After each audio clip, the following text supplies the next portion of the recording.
Assalamualaikum warahmatullahi wabarakatuh. Syukur alhamdulillah kita bisa berjumpa lagi di channel ini.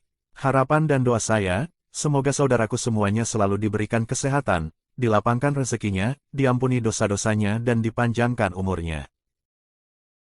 Assalamualaikum warahmatullahi wabarakatuh. Waalaikumsalam warahmatullahi wabarakatuh. Ustadz, apakah boleh bertawassul dengan salawat? Sangat boleh. Sangat boleh. Ya, asal tawassul itu teman-teman asalnya dengan takwa. Itu rumusannya di Quran surah ke-5 Al-Maidah ayat 35. Ya, paling kanan di mushaf sana agak sedikit ke bawah, ya. Ya ayyuhalladzina amanu taqullaha wabtaghu ilaihil wasilah. Ya.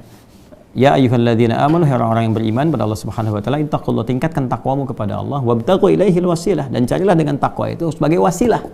Wasilah di sini tawassul itu mencari wasilah.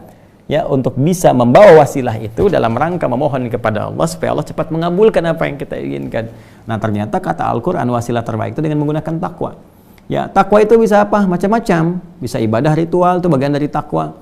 Ya, misalnya sholat itu kan, itu bagian dari takwa. Dalilnya apa? Al-Baqarah ayat 2-3 itu. Ya, dzalikal kitabu la raiba fihi hudal lil muttaqin. Siapa muttaqin orang takwa ini? Ayat 3-nya. Alladzina yu'minuna bil ghaib wa yuqimunas shalah. Salat. Ya, makanya banyak orang bertawasul menggunakan salat. Tawasul di sini menjadi wasilah. Ya, di Quran banyak sekali. Nabi Zakaria misalnya ketika memohon kepada Allah keturunan, ya sudah berobat sana sini memohon dan di mihrab salat, dan dengan tawasul salatnya itu dijawab oleh Allah. Ya, itu kan ada di Quran surah ketiga Ali Imran ayat 38-39. Hunalika da'a Zakaria rabbah qala rabbi habli min ladunka dzurriyyatan thayyibah innaka sami'ud du'a. Ya, bermohon kepada Allah dalam salatnya, meminta kepada Allah yang Maha Pemberi tanpa batas saat orang mengatakan ini ada batasan. Apa jawaban Allah? Fanadatul malaikatu wa huwa qa'imun yusalli fil mihrab. Annallaha yubashshiruka bi Yahya. Kan? Maka langsung dikirimkan malaikat menyampaikan kepadanya, Allah kasih kabar gembira, kamu akan punya anak. Namanya siapa? Yahya, gitu kan? Nah, jadi itu bisa menggunakan hal demikian. Bisa dengan ibadah-ibadah yang lain seperti misalnya puasa, karena puasa juga bagian dari ketakwaan. Ya, Al-Baqarah ayat 183, ya ayyuhalladzina amanu kutiba alaikumusshiyam kama kutiba 'alal ladzina min qablikum la'allakum tattaqun, ya. Jadi birrul walidain juga bisa. Ya, birrul walidain berbuat baik kepada kedua orang tua misalnya, bisa dengan infak, itu bagian dari takwa juga. Ya, bisa dengan amal-amal soleh. Jadi takwa itu wujudnya amal soleh yang dikerjakan dengan iman. Jadi ketika pekerjaan dilakukan dengan iman kepada Allah, maka berubah pekerjaan itu menjadi amal soleh. Makanya di Quran setiap kata iman itu seringkali disandingkan dengan amal soleh. Ya wal 'asr innal insana lafi khusr illal ladzina amanu wa 'amilus shalihat. Nah, iman ketika mengiringi perbuatan jadi amal soleh itu bagian untuk titian takwa. Makanya muaranya takwa. Jadi begitu takwa meningkat, maka takwa jadi cara tercepat kepada kita untuk memohon kepada Allah supaya dikabulkan permintaan-permintaan kita. Makanya banyak orang memohon kepada Allah itu dengan mengerjakan amal soleh dulu. Makanya setiap kali kita beramal soleh, teman-teman sekalian, jangan lupakan untuk berdoa karena itu cepat sekali. Cepat, termasuk kisahnya orang-orang yang viral di Al-Bukhari itu kan, yang terjebak di dalam gua itu dan sulit mereka kemudian untuk keluar dari situ ya setelah menggunakan banyak tenaga, maka mereka bertawasul kan dengan amal soleh masing-masing. Nah, di antara amal soleh itu ada yang dengan menggunakan lisan. Contohnya apa? Misalnya sholawat pada Nabi sallallahu alaihi wasallam. Hadisnya jelas, man shalla alayya salatan wahidah sallallahu alaihi asyra salawat. Siapa yang bersolawat kepadaku, kata Nabi sallallahu alaihi wasallam, dengan 1 kali solawat, Allah akan balas dengan 10 kali.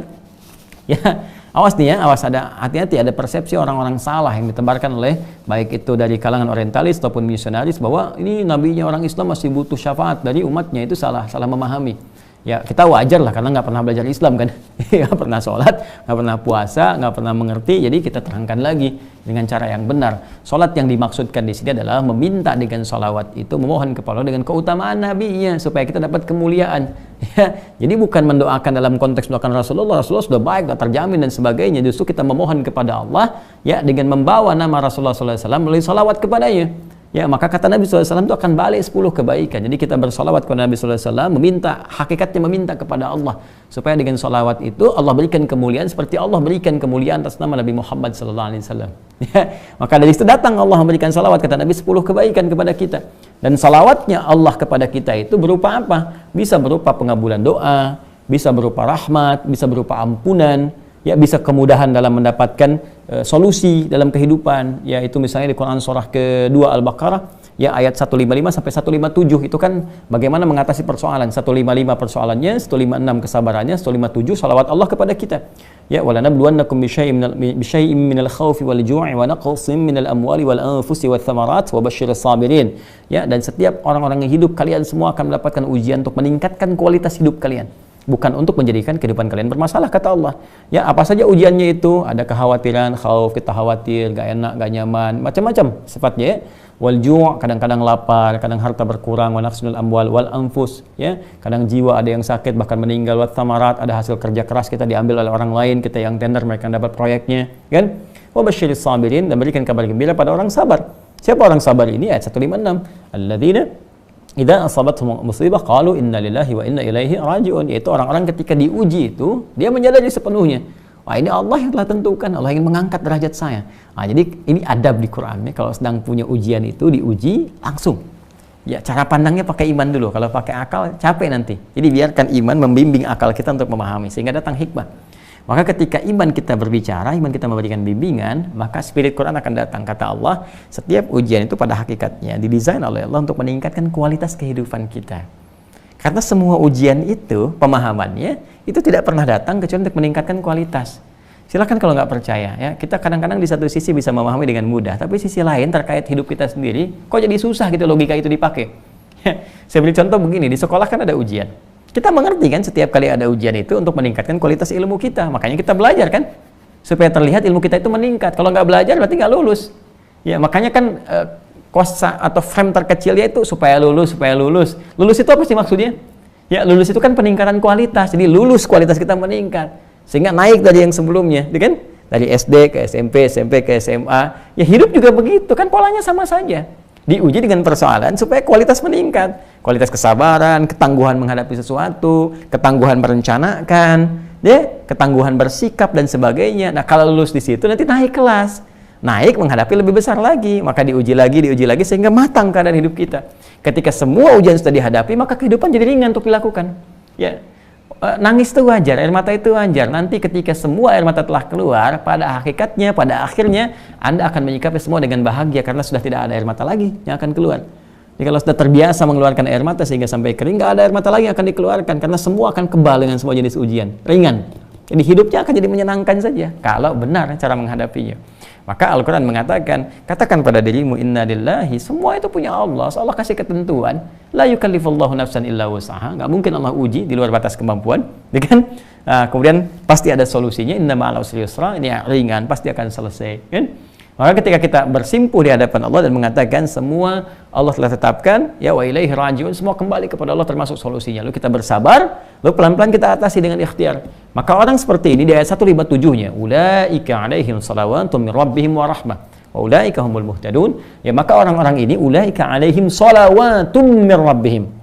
Orang-orang ini mendapat salawat dari Rabbnya, dari Allah Subhanahu wa taala. Nah, salawatnya apa yang dimaksudkan? Ya satu, pahala-pahala ya dari kesabaran mereka. Yang kedua ampunan dari Allah ketika mereka memohon. Kan banyak orang diuji itu sering minta ampun kan? Ya, diuji sakit, sabar, ya Allah, ya Allah, ya Allah, turun ampunan, kan? Ya, terus dapat pahala banyak. Karena nggak sadar ketika diuji kan, coba loh. Kalau nggak ada ujian, kadang-kadang kan kita nggak bisa merasakan nikmatnya tahajud. Kemarin kemana aja?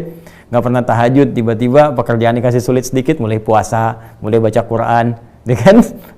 Mulai tahajud, gitu kan? Muncul kan hal semacam itu. Dan jawaban dari doa-doa dan diringankan persoalan kehidupan. Jadi itu salawat dari Allah. Makanya untuk mendapatkan itu cara cepatnya bisa banyak bersalawat kepada Rasulullah SAW. Tiap hari kita salawat. Allahumma salli ala sayyidina Muhammad, salli ala sayyidina Muhammad, salli ala sayyidina Muhammad wa ala ali Muhammad. Kan? Silahkan bersalawat senyaman yang kita bisa lakukan. Maka itu diantara dalilnya. Ya, yang paling tegaskan innallaha malaikatahu yusholluna 'alan nabi ya ayyuhalladzina amanu shallu 'alaihi wa sallimu taslima. Ya, Allah saja memberikan salawat kepada Nabi sallallahu alaihi wasallam. Malaikat juga bersalawat, dan salawatnya Allah, salawat malaikat beda dengan kita ya, yang memohon kepada Allah Subhanahu wa taala seperti tadi saya sampaikan. Maka hai orang-orang beriman, perbanyak salawat kepada Nabi sallallahu alaihi wasallam. Dan banyak kisah di masa lalu termasuk para pemimpin-pemimpin yang paling populer sekali. Ya, kalau kita lihat di YouTube juga klik misalkan pemimpin yang senang salawat, nanti muncul tuh. Ya dulu di Turki gitu kan ada kan, terus yang sekarang juga pemimpin di Chechnya itu senang sholawat juga tuh ya. Terus ya siap banyak, kalau ulama nggak usah ditanya. Kita juga banyak mempersiapkan itu, nanti insya Allah akan terasa manfaatnya, terasa bedanya. rasa kenikmatannya kepada jiwa, ya, ada salawat, ada istighfar dan sebagainya. Semoga Allah memuliakan, ya. Semoga Allah memuliakan.